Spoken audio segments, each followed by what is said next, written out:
නොහස දැන් අපි අපේ ජීවිතේදී අපි ඇචීව් කරගන්න ඕන දේවල් එහෙම හිතාගෙන ඉන්නවනේ. ඒතකොට දැන් අපි වර්තමානයේ ගැන විතරක් හිතලා වර්තමානයේ ජීවත් වෙලා වර්තමානයේ කරන්න ඕන වැඩ කරගෙන හිටියම අපි අර ටාගට්ස් වලට යන්නේ කොහොමද?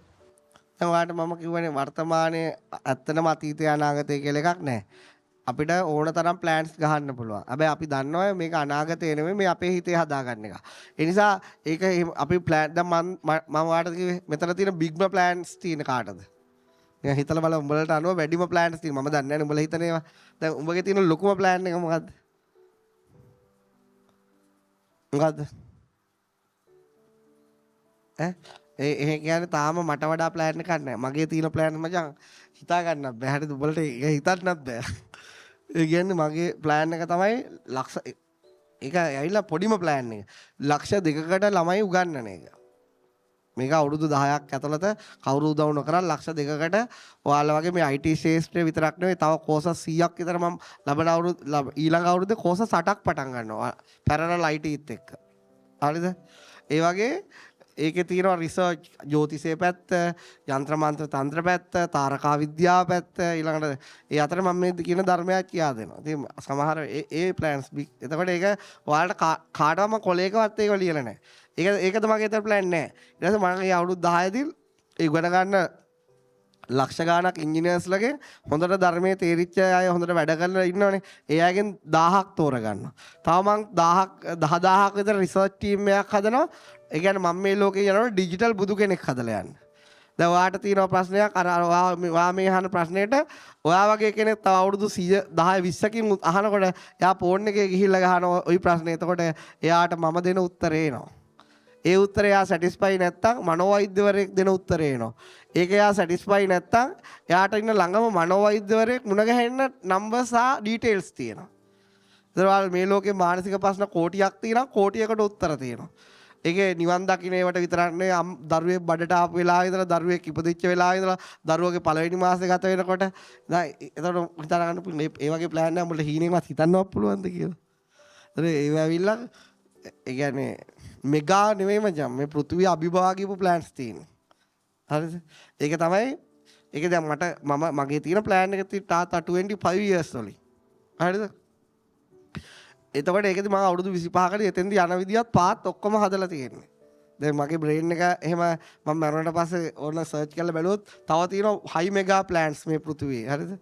එතන මේ පෘථිවියේ යන දවසේ කොහොමද සිද්ධ වෙන්න ඕන? මගේ මරණයේදී මොකද්ද වෙන්න ඕන?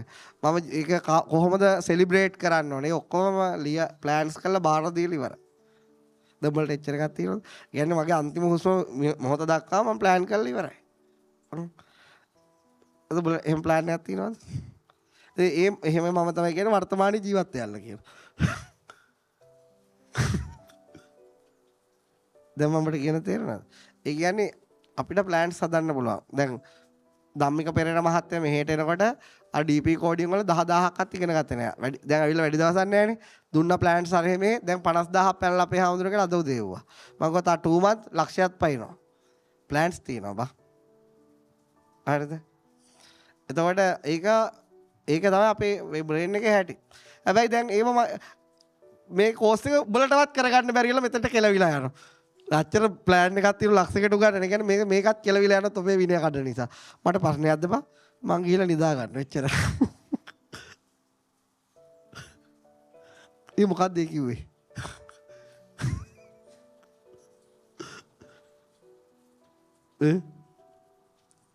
ඒ මොකද ඒක ලොකු කතාවක් ඒ කිව්වේ. අයිත් මං කියන්න. දැන් ප්ලෑන් ටික අයිත් කියන්න බැරි වෙලාව යනවා. ප්ලෑන්ස් ටික උඹලම තේ දැන් සරල තව ඒවා තියෙනවා හොඳේ. ඔය තව අම්බට සිරි වෙන ඒවා තියෙනවා. පිස්සෙක් කියලා හිතන කාටම තියෙනවා. පිස්සෙක් තමයි බා. පෘථිවිය මත දාපු අමු පිස්සෙක්. එතකොට ඔහොම තියෙනවා. හරිද? තියෙන. ඊට පස්සේ දැන් අන්තිමට දැන් උඹලත් මෙතන කෙලවගෙන ගල යන්න. කියන්නේ වැඩි විනය කැඩුවොත් ඉතල ලක්ෂයටම උගන්නන එක මම එකපාර බින්දුව කරන්න පුළුවන්. ඒ කියන්නේ ප්ලෑන් එක මෙතන ඉඳලා මේ අනන්ත අහස දක්වා විහිදෙන ප්ලෑන් එකක් කරන්නලා. ඒ ප්ලෑන් එක අයිත් මෙතෙන්ටම ගන්නත් පුළුවන්. ඇයි ඒ මොකද්ද කිය? ඒ කියන්නේ මට ප්ලෑන් එකක් තියුණාට මට ඒකත් එක්ක ඇටැච්මන්ට් එකක් නැහැ. මොකද කිව්වේ? සිහින තිබුණට කෝටියක් අතේ නෑ 1 රුපියලක්.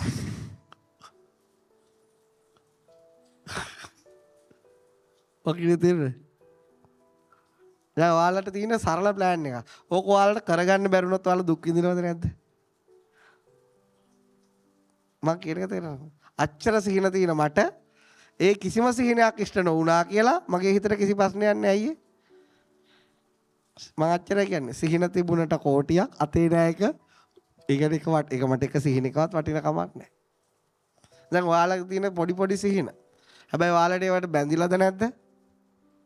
බැඳිලා. මං කියන්නේ සිහින තියෙන්න ඕන. සිහින නැත්තම් මිනිස්සෙක් කිසි ගතියක් නැහැ. සිහින නැත්තම් මිනිස්සෙගේ කිසි ගතියක් නැහැ. හැබැයි කිසි සිහිනයක ඔයා දාගන්න එපා. ඒක අනිවාර්ය you must කියලා දාගන්න එපා. must කියන්නේ මොකද්ද? විය යුතුමයි කියලා එකක් නැහැ. shall කියන්නේ මොකද්ද? shall I go? කැමති නයි යමු. හරිද මං හරිද? එහෙමනේ ඒක තේරුම නේ? shall වලටත් වඩා පහළ එකක් තියෙද නිකන්. shall තියෙන්නේ නේ. shall වලට වඩා අල්ලතුර ගන්න නැහැ නේ. හරි අන්න ඒ වගේ තමයි මං කියන්නේ. කියන්නේ සිහින තියාගන්න. ඒ සිහින ජීවිතේට බරක් කරගන්න එපා. ඒ සිහින වලට try කරන්න. ඒ සිහින වෙනුවෙන් වැඩ කරන්න. හැබැයි දැන් ඔන්න මම ඩිජිටල් බුද්ධ හදනවා අච්චර කට්ටියක් අරගෙන එක පාරටම කවුරු හරි ඇවිල්ලා හැක් කරලා ඉවර වෙනවා. එතන මොකද වෙන්නේ? කිසිම අවුලක් නැහැ. අයිමුල ඉඳලා පටන් ගන්න වෙලාව තියෙනවා. නැත්තම් ඔක්කොම ලියලා තියලා වෙන එකකට කරගන්න. තේරුණේ? දැන් ඔයාලා ඔන්න දැන් මහන්සි වෙලා ඔයාගේ හීනෙට යනවා. ඔයා අන්තිමට පැරලයිස් වෙනවා. එතකොට ඔයා මොකද්ද වෙන්නේ? ඔයා දුක් විඳිනවද නැද්ද? ඇයි දුක් විඳින්නේ? ඔයාගේ සිහිනට ඔයා බැඳිච්ච නිසා. ඔයාලා මගේ සිහින සමානයි. ඔයා සිහින හදනවා මා සිහින හදනවා. හැබැයි අපි දෙන්න අතර ඩිෆරන්ස් එකක් තියෙනවා. ඔයා සිහින වලට බැඳෙනවා. ඒ නිසා ඒවා ඉෂ්ට කරගන්න මෙතුනොත් ඔයා දුකටපත් වෙනවා. මගේ සිහින වලට මට බැඳීමක් නැහැ. මොකක් වගේද? අහසේ තියෙන වලාකුළු වලටත් වඩා ස්පා වෙලා යන්න පුළුවන්. එච්චර සිව. අහසේ තියෙන වලාකුළු ටිකක් බරයි. ඒක නිසා තමයි වැස්ස වගේ අඬා වැටෙන්නේ. ඒ කියන්නේ වලාකුළු බර වුණාම අඬාගෙන වැටෙනවා. ඒ බින්දු කියන්නේ දෙයියෝ චූ කරනව නෙවෙයි. ගණි තේරුණාද? ඒ වගේ තමයි ඔයාලගේ සිහින බැඳුනම ඒක බර වෙනවා. බර වුණාම ඇස්වල කඳුළු. එනාවක් නැහැ. මට මේ ඔක්කොම කෙලවිලා ගියත් අවිල්ල බලපන්. අර ගහක් උඩ හරි කුඩුඳු කොලයක් කාලා හරි ඔය ඇවිද ඉඳී එච්චරයි. බලන්න කොච්චර ලස්සන දහමක්ද මේ කියන්නේ කියලා. ඒක ඔයාලට සිහින හදන්න එපා කියන්නේ නැහැ. ආදරය කරන්න එපා කියන්නේත් නැහැ. මොකද්ද කියන්නේ? ඒ කිසි දෙයකට බැඳෙන්න එපා. මොකද්ද? බැඳුනත් දුක තමයි රංජනේ.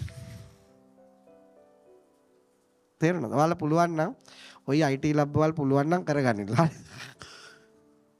මම කියන තේරුණා. ඒ නිසා මෙහි ඉන්න අය විභාග වලට මට තියෙන බං උඹලට මේක කෙලවුණොත් ඊළඟට plan B තියෙනවා. plan B නැත්තම් plan C තියෙනවා. නැත්තම් චෙප් කෝස් එකකට දාලා NV දීලා කොහේ හරි හොටල් එකකට යවනවා. ඵලයන් උදේට යෝග කරපන් හොටල් එකේ දවල්ට උයපන් ළඟ තියෙන එකට ගිහින් ඉංග්‍රීසි උගන්නපන් එච්චරයි.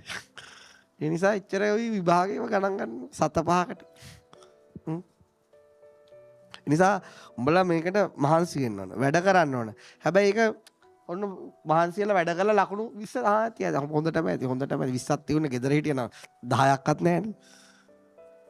එහෙමයි හිතන්නේ. තේරෙනවද? දැන් අපි සල්ලි එකතු කරන්න ඕනේ. දැන් මට හැමදාම රතන ගාන කියනවා. 222000යි සතුටුයි හොඳයි. 62000යි නියමයි. තේරෙනවද? යාළ දුකින් කියන මට එහෙම එකක් දැනෙන්නේ නැහැ. තේරෙනවද? ඉතින් ඒ නිසා ජීවිතේ තමන්ගේ සංඛ්‍යාවෙන් සතුටු වෙන්න එපා. ප්‍රතිඵලයෙන් සතුටු වෙන්න එපා. ඒ අවස්ථාව එන්ජොයි කරපන්. මොකද්ද? එච්චරයි. අපි පාරේ සල්ලි එකතු කරන්නේ 5000ක් දුන්නොත් එලකිරි සුවපත් වේවා නිදුක් වේවා නිරෝගී වේවා. නැවැත්තුවේ නැත්තම් බෑම ඵලයයි යන්නේ. එච්චරයි. ඌට සුවපත් වේවා නිදුක් වේවා කියන්නේ ගෙදර ඇවිල්ලා. ඒ විදිහට තමයි මේ අවස්ථාවට ඒ විදිහට එන්ජොයි කරන්න. එච්චරයි. ඒ දෙකේම කිසිම සුවපත් වේවා නිදුක් වේවා කියලා නේද? අරුට හෙන ගැහුවා කිව්වත් ඒක ලොකු දෙයක් නෑ. තේරුණාද? මං උගන්නන එක හරිම නිදහස් දහමක්, නිර්වුල් දහමක්. මේ කියා දෙන දෙයටවත් එච්චර අල්ල ගන්න ඕනේ නැහැ. ඒක හරියට තේරුම් ගත්තොත් ජීවිතේ මොකද්ද වෙන්නේ? ලෝකේ තියෙන ලොකුම සිහිනයට try කරන්න පුළුවන්. ඒ වගේම ඒ සිහිනේ ඕන වෙලාවක මොකක් කරන්න පුළුවන්ද? දැන් අපි මෙහෙම බිඳුව ලියනෝනේ. අපිට ඒ බිඳුවට මේ මාළු දෙක වගේ ඉරි දෙකක් ගෙවුවම මොකද්ද? දැන් මෙන්න බිඳුව. මෙතනින් ගෙනල්ලා මෙහෙම ගහනවා ඉස්සරහ. එතකොට මොකද්ද? දැන් බිඳුව ලියනවා. මෙහෙම අයිත් ආ බිඳුවක් නේද? බිඳුව දෙකයි. මේ දෙපැත්තෙන් මකනවා. එතකොට මොකද්ද? අනන්තයයි යකෝ. අනන්තය බිඳුව කරන්න ඕන නම් මොකද්ද කරන්නේ? අර දෙකයි තිර දෙකක් ගන්න. මොකද තේරෙන්නේ? දැන් අනන්තයක් විශාල සීන හදන්න පුළුවන්. අයිත් බිඳුව කරන්න නම් ටක් ගාලා ඉත දෙකක් ගන්න පුළුවන්. very simple නේ බා. තේරෙන්නේ නැද්ද? ජීවිතය ගැන මොනට වඩා හිතන්න එපා. ඒ වෙලාවට හැබැයි ඒ වෙලාවට කම්මැලි වෙන්න නැත් එපා. ජීවිතේ කම්මැලිකම කියන්නේ ආපෝ කැඳ හම්බ වෙන්නේ නැහැ බං ඒ වගේ එකක් ඉන්නකොට. ජීවිතේ අපි ප්‍රබෝධමත් වෙන වැඩ කරන්න ඕන. අපි සිහින වල try කරන්න ඕන. ඒ සිහින වලින් 100%ක් ඉෂ්ට කරගත්තත් සතුටුයි ඈ. එකක් ඉෂ්ට කරගත්තත් ගොඩාක් සතුටුයි. ඒ 99ක් තාම 40 ගන්න ඉතුරු වෙලා තියෙනවනේ. දැන් මට මෙහෙම දෙයක් කියන්න. දැන් මේ ලෝකේ සොයා ගැනීම තියෙන සමහර අය ඉක්මනට සොයා ගන්නවා. දේවල් හොයා ගන්නවා. සමහර අය 100 පාරක් 1000 පාරක් try කරලා හොයා ගන්නවා. ලෝකේ වැඩිපුරම කතා වෙන්නේ කවුරු ගැනද? වැඩිපුරම සතුට ඇත්තේ කා ගාවද? එකපාර හොයාගත්ත එකෙක් ගාවද? 10 වාරයක් try කරලා 1001 වෙනි පාර හොයාගත්ත එකෙක් ගාවද? නෑ ඔයාලා හිතලා උත්තර දෙන්න. දැන් ඔයාලා දන්නේ නෑනේ 10 ඔයාලා ගණන් හදනවා. සමහර ඒවට එකපාර උත්තරේ එනවා. සමහර ඒවා දවස් 3 4 හදවට පස්සේ උත්තරේ එනවා. දැන් ඔයාලා ගොඩාක් වාව් මාවලස් වොන්ඩර්ෆුල් වගේ දැනෙන කොයි වෙලාවටද? නම කියලා හිතලා බලන්න. ඒ කියන්නේ මම මේ ලෝකේ වැඩිම නිවන දැනෙන කාටද දන්නවද? වැඩිම දුක් විඳපු අයන්ට. මොකද කිව්වේ? දැන් ගොඩාක් ඉන්න වැඩි නම් ඌට බලහන් යම් මිනිහෙක් ඉන්න ඌට ගෑනිත් ගහනවා. දරුවොත් ගහනවා. ගමෙත් ගහනවා. හරිද? ඊට පස්සේ ඌ තව හොරෙකක් කරනවා. ඒ ගෑනිත් ටික දවසකින් ඔළුව කනවා. ඔහොම ඊට පස්සේ ඌගේ බිස්නස් උත් කඩාගෙන වැටෙනවා. යට අදින එක හොද ගන්න වෙලාවකුත් නැහැ. ඌ පිස්සෙක් වගේ වෙනවා. ගිනි ගන්න හැම තිස්සෙම ගිනි ගන්නවා. ඌට හම් වෙනවා මේ දහම හැම්බුල නිවිල යනවා. තව එකෙක් ඉන්නවා හැමදාම පන්සල් යනවා. ඌ ගානට වියදම් කරන්නේ වැඩි ඒවා කඩා වැටෙන විදියට වැඩ කරන්නේ ඔක්කොම බැලන්ස් පාට් ගහන්නේ. දැන් ඌටත් මේක හම් වෙනවා දෙන්නගේ වැඩියෙන් මොක දැනෙන්නේ කාටද? ගින්න වැඩි කාටද? එනද ගින්න අඩුවේ කාටද? ඒ නිසා බං 100ට එකක් හරියන එක තමයි හොඳයි. 99ක්ම ඊට පස්සේ ගිනි ගන්න තියෙනවා. ඊට පස්සේ හැමදාම ඒකට එක එක පුරවනකොට සතුට වැඩි. ඒ නිසා ඉබ්බගේ ගමන තමයි හොඳ. කාවගේ ගමන එච්චර හොඳ නැහැ. ඇයි ඒ? කාවට කිසි වැඩක් නැහැ නේ. ගියා ඉවරයි ඉක්මනට ඉවරයි. ඒ නිසා හිමින් ඵලයල්ල. කලබල වෙන්න එපා. ඕන ජීවිතය කියලා විභාග ගැන සිහින තියාගනින්න. කම්පැනි එකක් නෙවෙයි කම්පැනි 10ක් හදන්න හිතේ තියාගනින්න. හැබැයි ඒ සිහින වලට මස්ට් එකෙන් දාගෙන ඉන්න එපා. හැමතිස්සෙම මොකෙන්ද දාගෙන ඉන්නවනේ? ෂැල්. ෂැල් කියන එක මන් දන්නේ නැහැ ඔකේ තේරුම් මොන ලබ්බද්ද කියලා. ඇල් වතුර වගේ ඒවා දාගෙන ඉඳපල්ලෝ. හැඩයක් නැති විදියට. shall we go කියන්නේ මොකද්ද? ඈ? අපි යමුද මැනික ඒ වගේ ගන්නේ? එහෙමද? අපි යමු. එතකොට මොකක්ද වගේද? ඒක කියන්නේ කොහොමද ඉංග්‍රීසි? ඈ? උඹලා දාගන්න සිහිනේ වගේ ඒවා දාගන්න එපා. අපි යමුද මැනික බෑ. ඔයා ඉන්න මම යන්න. අනේ එහෙම ජීවිතේ හැමතිස්සෙම සොෆ්ට් මෘදු බව තියාගන්න. මෘදු වෙන්න. අද මෘදු අනතිමානි. දැඩි වෙන්න එපා මෘදු වෙන්න. ෆ්ලෙක්සිබල් වෙන්න. ඒ කිසි දෙයක් ගණන් ගන්න එපා. මම උඹලට දැන් උඹලා දැකලා තියෙනවා මම ඉන්න ගෙදර. දැන් මෙතනට එන්නේ ලොකු මිනිස්සු එනවා. ලංකාවේ පළවෙනි ධනපති එනවා. ලංකාවේ අන්තිම දුප්පත් මිනිහටත් ඕන වෙලාවක එන්න බුණා කිසිම තාප්පයක් ගහලා නැහැ. මහා නළු නිලියෝ එනවා. ඒ වගේම ජීවිතේ හොරු මංකොල්ලකාරු හිරගත වෙච්ච මිනිස්සු එනවා. එහෙම අය එනවා. හරිද? ඒ හැමෝටම විශාල මන්දිර පවතිනවා. ඒගොල්ලෝ ජීවිතේ මම ඒවට කිසි වැරදි කියන්නේ නැහැ. හැබැයි මම මොකද්ද දැන් මම ඉන්න තැන කී දෙනෙක් ඉන්නවද 300කට ආසන්න දැන් 300ක් වුණත් මේ හරිය පැදුරු දා ඉන්න පුළුවන් දැන් මම ඉපදිච්ච ගෙදර ඔබලා දැකලා තියෙනවනේ ඈ දැකලා තියෙනනේ දැන් උඹට පුළුවන් අපි මේ පෘථුවිය අපේ පවුලේ අයට මට හරි නංගිට හරි අපේ අම්මට හරි ආච්චිට හරි පුළුවන් නම් තට්ටු 10ක් ගියක් හොයලා දීපල් ඈ නෑනේ එහෙම ගන්න නෑනේ තට්ටු දෙකක ගියක්වත් නෑනේ 3ක ගයක්වත් නැහැනේ. ඒ මොකද්ද කියන්නේ? ජීවිතේ සතුට තියෙන්නේ මහා මන්දිරයක් හදාගන්න තැන නෙමෙයි. ජීවිතේ සතුට තියෙන්නේ ලෝකේ තියෙන වටිනම දැන් මට මේ කාලේ වියදම් කරපු එකේ ඕනනම් හොඳම රේන්ජ් රෝවර් එකක් පදින්න පුළුවන්. පදින්න පුළුවන්. එහෙනම් උඹලට දැන් මම දැන් මේ වෑන් එකත් අරන් යන්නේ නැත්තේ සල්ලි ලක්ෂ 40ක් අරන් තියෙන්නේ. ඒක අර සටයකේ කණ්ණාඩියක් පහත් වෙන. ඒක හදලා ඉල්ලනවා. නැත්තම් ඒකත් දැන් නැහැ. හරිද? ඒ නිසා මට ඕන මේ වෙලාවේ ලංකාවේ තියෙන හොඳම රේන්ජ් රෝවර් එක අරන් පදින්න තිබුණා වල මේක. හැබැයි මම එහෙම පැද්ද කියලා මටයි මං අඳුරන කෙනෙක්ට යන්න පුළුවන්. උඹලට ඒකෙන් කන්න හම්බ වෙනවද? නැහැ. ජීවිතේ කියන්නේ සතුට කියන්නේ අපි ලස්සනම වාහනය කියන එකවත් අපි ලක්සරි ගෙයක් ඇතුළේ ඉන්න එකවත් ලෝකේ වටිනම දින ඇඳුම ඇඳගෙන ඉන්න එකවත් නෙවෙයි. මං කියන්නේ ඒව ඇඳට කමක් නැහැ. මට දුන්නොත් මම අඳිනවා. දුන්නොත් පදිනවා. එහෙම නෙවෙයි මං කියන්නේ. මම ඒවා ප්‍රතික්ෂේප කරන්නේ නැහැ. ජීවිතේ ලස්සන කියන්නේ බං අපිට තියෙන සුළු දේ හරි නැති බැරි අයත් එක්ක බෙදා හදාගෙන එයත් එක්ක ෂෙයා කරගෙන ඒ අඬන කඳුළු පී දාලා hina වෙන එක. මම උඹලා ගිහිල්ලා මේකෙන් මිලියන ගාණක් හම්බ කරා කියලා මම කවදාවත් සතුටු වෙන කෙනෙක් නෙවෙයි. උඹලා මට ඇවිල්ලා ආමුදුරනේ මගේ ගාණ ඩොලර් ලක්ෂ 10යි මාසෙකට. හා ඇත්තද? එහෙනම් මගේ කැම්පස් එකට කීයක් හරි දීලා ඵලයන් කියලා මම කියයි. හරිද? ඒ ඇත මට ඒක ලොකු දෙයක් නෙවෙයි. හරිද?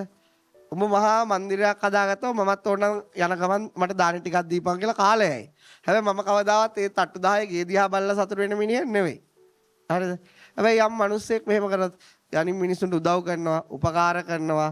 ඒකට ගැන යාට කිසි එයාලගෙන බලාපොරොත්තු එයාලගෙන් කිසි දෙයක් පෙරලා බලාපොරොත්තු වෙන්නේ නැහැ. එයා ඉන්නේ සමහර වෙලාවට පොඩි කාමරයක. හැබැයි මට පුළුවන් අර මන්දිරයට වඩා එයත් එක්ක ඒ කාමරේ ඉඳන් තේ එකක් බීලා එයත් එක්කම එයාට පොඩි උදව්වකුත් කළා. ඕනනම් දවස් දෙකක් ගත කරා. මං කියන්නේ ඒක වෙන හැපිනස් එකක්. හැපි කියලා කියන්නේ සල්ලි නෙවෙයි. හැපි කියලා කියන්නේ ගෙවල් නෙවෙයි. හැපි කියලා කියන්නේ වාහන නෙවෙයි. හැපි කියලා කියන්නේ හිතේ තියෙන මෘදු බව, හිතේ තියෙන සතුට, හිතේ තියෙන පොබිත අපිට අනිත් අයත් එක්ක අපේ දේවල් බෙදාගෙන සතුට වෙන්න පුළුවන්. එයා හරි ගොරෝසු මිනිස්සෙක් නෙවෙයි. එයා හරි මොන මිනිස්සෙද? මෘදු මිනිස්සෙක්. බට අපිට දවසට යන කෑම උදලේ අපිට හොඳ හොටෙල් එකකට ගිහිල්ලා හොඳට කන්න පුළුවන් ලංකින් ක්‍රෑබ් එකෙන් හරි අර මේ මොන තරකින් කන්න පුළුවන්. හැබැයි ඊට වඩා මට සතුටුයි. දැන් මම හිමත් කනවා. යාළුවොත් එක්ක ගිහිල්ලා මම ඒ වගේ ලංකාවේ තියෙන සුපිරි හොටෙල් වල ගිහිල්ලත් දාන ගන්නවා. නමුත් මට ඊට වඩා සතුටුයි අපි ඉන්නේ 300 නම් අපි එළවලු දෙකයි බතු හදාගෙන බෙදන් කමු ඔක්කොම එතකොට 300ක් කනවනේ ඒක. ඒ කියන්නේ මම මෙහෙමම ඉන්නවා කියලා මේ අන්තේ නැහැ. මට හම්බුනොත් දැන් මේ වෙලාවේ ශැංග්‍රීලා එකේ ගිහිල්ලා යාළුවෙක් එක්කම මම කනවා. හැබැයි මට බෑනේ යාළුවගෙන් සල්ලි ඉල්ලලා මේකට දෙන එක උගේ කැමැත්තනේ. මම හිතන ප්‍රතික්ෂේප කරනව නෙවෙයි. නමුත් මම හිතනවා අපිට පුළුවන් නම් මේ රටේ ගොඩක් බඩගින්න ඉන්නවා, ඉන්දියාවේ ගොඩක් බඩගින්න ඉන්නවා. අපිට අපේ කෑම වේල ඒ ඈත් එක බෙදාගෙන කන්න පුළුවන්. කොච්චර ලස්සනද ඒක? දැන් අද මේ වෙලාවේ ලංකාවේ සමහරට වෙඩින් එකට ලක්ෂ 50ක් වියදම් කරනවා. මම ඒක වැරදි කියන්නේ මේ මිනිස්සුගේ කැමැත්ත. නමුත් එයාට පුළුවන් නම් වෙඩින් එකත් පොඩිවට අරගෙන තව අර ලක්ෂ 40 ඉස්කෝලේ යක ළමයින්ට ලැප්ටොප් ටිකක් අරන් දෙන්න. දැන් අපි මිනිස්සු වශයෙන් අපි මේ පෘථිවි තලයේදී මිනිස්සු වැඩ කරන්නේ නම්බුවට. ලොකු වෙඩින් එකක් ගන්න ලෝකෙට පේන්නනේ. ලොකු වාහනයක් පදින්නේ. ඒ කියන්නේ ඇත්තටම ලංකාවේ වාහන පදින්නේ යන්න ඕන නිසාම නෙවෙයිනේ. තමන්ගේ නම්බුවත් ඒකෙන් බලනවා. තමන් ඊට පස්සේ ගයක් හදන්නේ මොකද? ඒක හදන්නේ තමන්ට ඒ හැකියාව පෙන්වන්න එක වැරදි නෑ. මං කියන්නේ මිනිස්සු වැරදි නෑ. මම සතුටුයි ලොකු ගයක් තියෙන මිනිහෙක් දැක්කම. මම ඊට වඩා සතුටුයි තමන්ගේ ජීවිත කාලේ අනිත් මිනිස්සු වෙන කැපවෙච්ච මිනිස්සු දැක්කට පස්සේ. මම හිතන්නේ එයාගේ ලොකුගේ අරයාගේ කැපවීමට උගස් තියන්න පුළුවන් කියලා. ඒක හරි ශ්‍රේෂ්ඨයි. ඉතින් ඒ නිසා ඔයාලා ඉගෙන ගන්න. ඔයාලා ඉගෙනගෙන ඔයාලට විභාග පාස් වෙන්න පුළුවන් නම් පාස් වෙන්න. බැරි නම් අවුරුද්දක් හරි ඉඳලා පාස් වෙන්න. එහෙමත් බැරි නම් මගේ තියෙනවා ඊළඟ ඒවා දෙන්න වෙන දේවල්. හැබැයි ඔයාලට හැමෝටම යෝග කරන්න පුළුවන්. ගොඩක් අයන. ඔයාලට හැමෝටම ඉංග්‍රීසි ඉගෙන ගන්න පුළුවන්. මේ දෙක අතාරින්න එපා. මේ දෙක යෝග ඉගෙන ගන්න එකේ ඔයාගේ බෙහෙත් වලට යන ගාන ජීවිත කාලෙටම අඩු වෙනවා. හරිද? ඊළඟට අර මං කිව්වා අර සතුටින් ඉන්න හෝමෝන් ටිකක් ස්‍රාව වෙනවා. ඊළඟට ඔයා ඉංග්‍රීසි ඉගෙන ගත්තොත් ඔයාට රටවල් 200ක නිකන් ඒ කියන්නේ රස්තිය අධිකාරියෙක් වෙන්න පුළුවන් ඕනම වෙලාවක. තේරුණාද? ඒක දෙක සංචාරයත් හොඳයි ලස්සනයි. ඉතින් ඒ වගේ ඒ දෙක කොහොමත් භාෂාවක් ඉගෙන ගන්න බැරි නෑනේ. අපි කොහොමත් ඉපදුනාට පස්සේ භාෂාවක් ඉගෙන ගත්තනේ. ඒව කරගන්න. ඒ නිසා මම කියන්නේ ඕන ගොඩක් සිහින ඕන තරම් තියාගන්න. වා හිතනවා නම් හිතන්න මම තව පෘථිවියක් අර ලණුවකින් ඇදලා මේ පෘථිවිය ගාව තියලා ඒකට නගිනවා කියලා ඒ වගේ සිහිනක් මට තියෙනවා. මට එක වෙලාවකට හිතනවා අහසට ගිහිල්ලා පෘථිවියට ෆුට්බෝල් එකට වගේ ගහන්න බ්‍රහස්පති සෙනසුරුයි අස්සෙන් ගෝල් එක ගිහිල්ලා ප්ලූටෝ කඩාවේ නෙප්චූන්ගේ වදින්න. එහෙම සිහින බලන්න මම මගේ මනෝපාරවල් ගහන්නේ මම ඒ විදියට. ඒ කියන්නේ මම නගිනවා මේ අහසට. අහසට නැගලා මොකද කරන්නේ? එක පැත්තකින් ඉරයි බුදයි අතර ගෝල් එකක් තියාගන්න. දැන් මං වගේම තව එකෙක් මවන අනිත් පැත්තේ. දැන් ඌට තියෙන ඉරයි බුදයි අතර ගහන්න. මට තියෙන බ්‍රහස්පති සෙනසුරුයි අතර ගහන්න. දැන් මම අර උල්කාපාත අස්සෙන් වලාක අස්සෙන් ගහගෙන යනවා. අරුත් මං වගේම අනිත් එකත් අනිත් පැත්තට එනවා. ඊට පස්සේ මොකද ඌ අයිට් ටිකක් දුර අරගෙන යනවා සිකුරු හරියේ. ඊට සිකුරුට මොකද කරන්නේ? සිකුරුට ගහනවා වීසි වෙලා යන්න වෙන මේ වෙහකට. උඹලට පුළුවන් ද එහෙම සිහිනමම? දැන් මම මවන්න යන්නේ කොහොමද? මම වගේ පිස්සෙක් විතරයි ඔය වැඩ කරන්නේ. මං කියන්නේ මං ගන්න ආතල් ගන්න. ගංජා ගහලා නෙවෙයි හොඳේ. ඒ නිසා මං මේ කියන්නේ ඒකෙන් මම මේ උඹලට කියන්නේ සිහින මේ විශ්වයට වඩා විශාල සිහින තිබුණත් කමන්නේ. හැබැයි ඒවට මොකක් කරන්න දෙපා? don't attach. ඔයාලා ඒවට මොකද්ද? බැඳෙන්න එපා. බැඳුනොත් මේ වැස්ස දිහා බලපල්ලා. බර වැඩි වෙනවා. වලාකුළු අහසේ ලස්සනට පාවෙලා යනවා. යනකොට මොකද වෙන්නේ? තව ජල වාෂ්ප එකතු වෙලා යනවා. තව වැඩිපුර එකතු වෙන ගත්තම මොකද වෙන්නේ? ඝනීභවණය වෙනවා. මොකද ඝනීභවණය වෙනවා කියන්නේ? දිය බින්දු බවටපත් වෙලා බින්දු අඬාගෙන පොළොවට වැටෙනවා. වලාකුළු අවසන් වෙනවා. ඒ කියන්නේ වලාකුළු කියන්නේ හරියම නිදහස් අවකාශේ පාවෙලා. ඊට පස්සේ ඔයාලගේ සිහින වලාකුළු වලටත් වඩා බර අඩු කරගන්න. ඒවට පාවෙලා යන්න දෙන්න. ඒවත් එක ජීවත් වෙන්න. ඒවත් එක ආතල් ගන්න. එකපාරටම මොකද්ද? ඒව ඉෂ්ට කරගන්න. ගොඩාක් ලොකු ආසාවල් තියාගන්න එපා. ඇයි? පුළුවන් බැරි නම් හැබැයි වාට ඔය කොච්චර දෙයක් බැරුණත් වාට පුළුවන් වැඩිහිටි නිවාසෙක ගිහිල්ලා වැඩිහිටියන්ගේ නියපොතු ටික කපන්න. වාට කොච්චර දෙයක් බැරුණත් වාට පුළුවන් ළමා නිවාසයකට ගිහිල්ලා ඒ ළමයි එක්ක නටන්න. වාට කොච්චර දෙයක් බැරුණත් වාට පුළුවන් වයසක ආච්චිලා සීලාත් එක්ක ගිහිල්ලා ඕමියතක් ගහන්න. ඒ ඇති බං. අදට දේශනාව ඉවරයි.